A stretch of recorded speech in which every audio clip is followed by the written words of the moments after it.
अब private company करेगी SIR का काम। चुनावी प्रोसेस में अब थर्ड पार्टी प्राइवेट कंपनी की एंट्री होने जा रही है। ज्ञानेश कुमार के इस ऐलान से ममता बनर्जी बिफरी और ज्ञानेश का खेल ममता ने पकड़ लिया है। घोटाले की बड़ी साजिश बेपर्दा। बताऊंगी आगे आपको क्या है पूरा माजरा, तो आखिर तक वीडियो में बने रहे। नमस्कार, मैं हूं आपके साथ अदिति और आप 4 PM न्यूज नेटवर्क देख रहे हैं।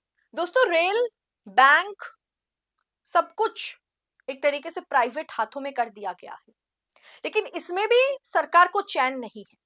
अब चुनाव आयोग नए पैंतरेबाजी अपना रहा है, जिसमें जरूर सरकार या भारतीय जनता पार्टी भी शामिल होगी। अब चुनावी प्रक्रिया को भी प्राइवेट हाथों में करने की कोशिश जो है, या फिर शुरुआत जो है, वो एक तरीके से उसकी शुरुआत कर दी गई है। अब चुनावी प्रक्रिया प्रोसेस जो है, उसमें प्राइवेट कंपनी की एंट्री हो रही है, जहां 1000-1500 लोगों को हायर किया जाएगा, जो चुनावी डेटा को लेकर के खेल करेगा। लेकिन ये खेल किसको फायदा पहुंचाने के लिए होगा, क्या कुछ है मामला, बता रही हूं। दोस्तों, खबर देखिए सबसे पहले आपकी स्क्रीन पर। ममता ने चुनाव आयोग को चिट्ठी लिखी। बंगाल में प्राइवेट हाउसिंग सोसाइटी में पोलिंग स्टेशन और इलेक्शन डेटा आउटसोर्सिंग करने पर आपत्ति जताई बंगाल के मुख्यमंत्री ममता बनर्जी। दरअसल दोस्तों, ममता बनर्जी ने इलेक्शन एकदम सर पर है। अभी नवंबर का महीना खत्म होने को है। चुनावी सरगर्मियां बंगाल में तेज है। दिसंबर, जनवरी, फरवरी और मार्च, यही 3 महीना बचा है और अप्रैल महीने में चुनाव होने हैं, लगभग यही माना जा रहा है। अब उससे पहले चुनाव आयोग कुछ और खेल करने की कोशिश में लगा हुआ है। बंगाल में सिर्फ एसआईआर के जरिए चुनाव जीतना लगता है आसान नहीं हो रहा है। इसीलिए अब प्राइवेट कंपनी की एंट्री होगी। 100-1,500 लोग, 1000-1,500 लोगों को प्राइवेट कंपनी से आउटसोर्सिंग किया जाएगा। अब चुनाव उनके हाथों में होगा। अब दोस्तों, इस पूरी व्यवस्था को लेकर के ममता बनर्जी गुस्से में आग बबूला हो गई। ममता बनर्जी ने राज्य में चुनाव व्यवस्था से जुड़े 2 प्रस्तावों पर आपत्ति जताई। उनमें डेटा एंट्री का काम निजी कंपनी को देने और प्राइवेट हाउसिंग सोसाइटी के अंदर पोलिंग स्टेशन बनाने का सुझाव शामिल है। उन्होंने सोमवार को मुख्य चुनाव आयुक्त ज्ञानेश कुमार को लेटर लिखा और बड़े गुस्से में लिखा, जिसमें उन्होंने राज्य के मुख्य चुनाव अधिकारी सीईओ द्वारा जारी उस प्रस्ताव पर सवाल उठाया, जिसमें 1 साल के लिए 1000 data entry operators, 50 software developers को बाहर से रखने की बात है। सोचिए, अब चुनाव जो है वो चुनाव आयोग सिर्फ नहीं करा सकता। चुनाव आयोग चुनाव कराने के लिए अब 1000 डेटा एंट्री ऑपरेटर्स की जरूरत है, 50 सॉफ्टवेयर डेवलपर्स की जरूरत है, जिसे थर्ड पार्टी द्वारा, प्राइवेट कंपनी द्वारा मंगवाया जा रहा है, हायर किया जा रहा है, आउटसोर्स किया जा रहा है।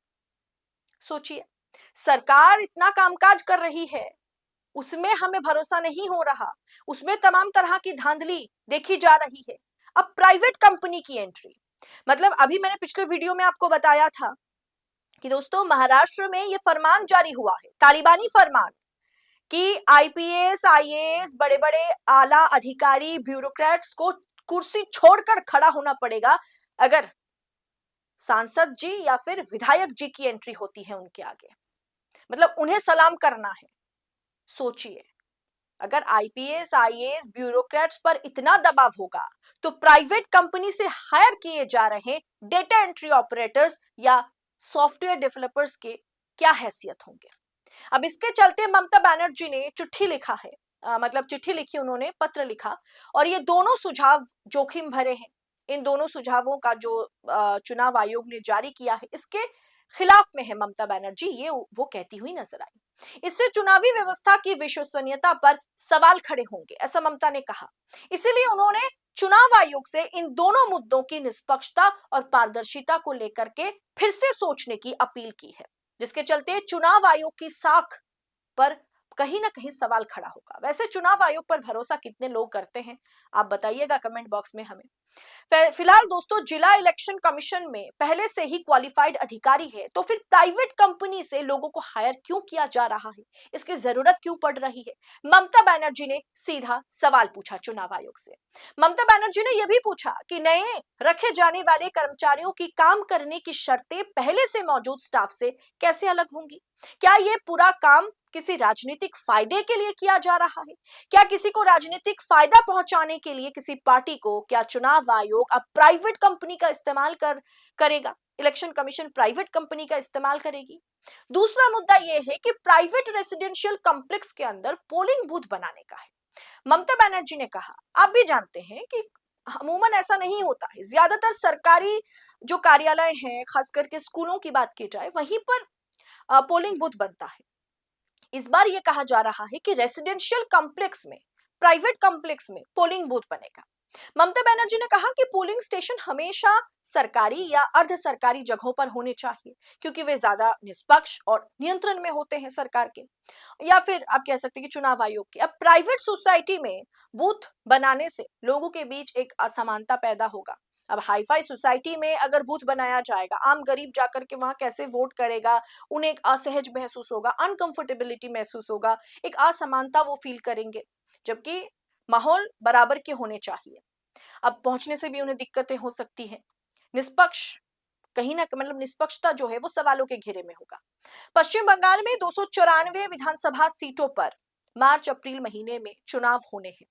मार्च अप्रैल महीने में चुनाव है, मतलब दिसंबर, जनवरी, फरवरी, बस 3 महीने का वक्त बचा है। उसके बाद 2026 का विधानसभा चुनाव है और भारतीय जनता पार्टी एन केन प्रकरण पश्चिम बंगाल जीतने की कोशिश में लगी हुई है।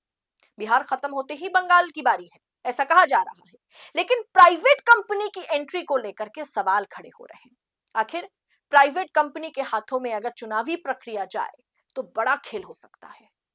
फिलहाल आपको क्या लगता है? कमेंट बॉक्स में अपनी राय हमारे साथ शेयर करें। प्राइवेट कंपनी के हाथों में चुनावी प्रोसेस को देना, डेटा देना, क्या ये उचित होगा? आपको आप अपनी राय कमेंट बॉक्स में लिखिएगा जरूर, क्योंकि आपकी हर एक राय हमारे लिए बड़ा महत्वपूर्ण है। और ऐसी तमाम खबरों को यूं ही पड़ताल के साथ पाने के लिए 4 PM न्यूज नेटवर्क के साथ बने रहे। मुझे दीजिए इजाजत। बहुत बहुत शुक्रिया आप सभी का। जय हिंद, जय भारत।